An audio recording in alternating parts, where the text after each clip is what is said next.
இயேசு கிறிஸ்துவின் நாமத்தில் அன்பின் வாழ்த்துக்கள்.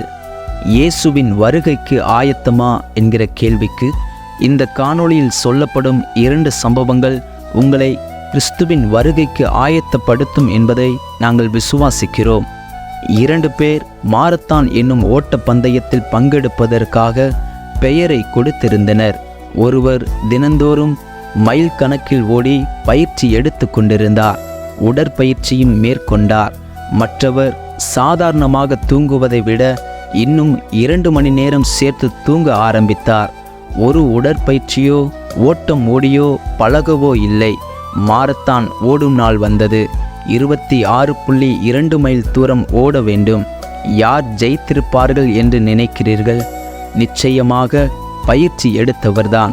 அடுத்தவர் 1 மைல் தூரம் ஓடுவதற்குள் களைப்பாகி தன்னுடைய ஓட்டத்தை நிறுத்தியிருப்பார். மேலும் ஒரு கிராமத்தில் வாழும் 2 கிறிஸ்தவர்கள் வரப்போகிற கொடுமையான நாட்களுக்கு தப்பித்து கொள்ளும்படி வேத வசனத்தால் போதிக்கப்பட்டிருந்தனர்.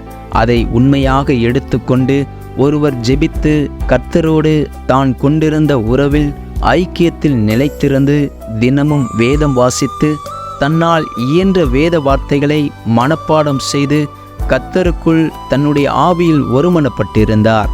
மற்றவர் ஆலயத்திற்கு செல்லும்போதுதான் வேதத்தை பிரிப்பார், ஆலயத்தில் ஜெபிக்கும் போதுதான் ஜெபிப்பார். ஞாயிற்றுக்கிழமை வந்தால்தான் அவருக்கு கர்த்தரை பற்றியும் ஆலயத்திற்கு செல்ல வேண்டும் என்கிற ஞாபகமும் வரும். ஒரு நாள் அவர்கள் வாழும் பகுதியில் கிறிஸ்தவர்கள் துன்புறுத்தப்படும் நாட்கள் வந்தது. கர்த்தரோடு இணைந்திருந்தவர் கர்த்தர் தன்னை எந்த நேரத்திலும் கைவிட மாட்டார் என்ற விசுவாசத்தோடு காத்திருந்து வெற்றியும் பெற்றார். மற்றவரோ கர்த்தரையும் சபையையும் தன் நண்பர்களையும் குடும்பத்தினரையும் இந்த நிலைக்கு அவர்களே காரணமின்றி குற்றம் சாட்ட ஆரம்பித்தார். பிரியமானவர்களே, நாமும் ஒரு மிகப்பெரிய சம்பவம் நிகழ்வுற காத்திருக்கிறோம். அதுதான் கர்த்தருடைய இரகசிய வருகை. நாம் எந்த அளவு கர்த்தரோடு ஐக்கியம் கொண்டுள்ளோம் என்பதை பொறுத்தே நாம் எடுத்துக்கொள்ளப்படுதலும் இருக்கும். நாம் கர்த்தரோடு கொண்டுள்ள ஐக்கியத்தில் நிலைத்திருப்போமானால் அவர் வந்தவுடன் நம்மை அடையாளம் கண்டு கொள்வார். நாமும் அவரோடு செல்லுவோம். வேதாகமத்தில் புத்தியுள்ள 5 கன்னிகைகளுக்கு ஒப்பாய் நாமும் மணவாளனுக்கு எதிர்கொண்டு போக ஆயத்தமாய் காத்திருப்போம். பிறரையும் ஆயத்தப்படுத்துவோம். இந்த காணொளி நிச்சயம் உங்களுக்கு பிரயோஜனமாய் இருக்கும் என்று நம்புகிறோம்.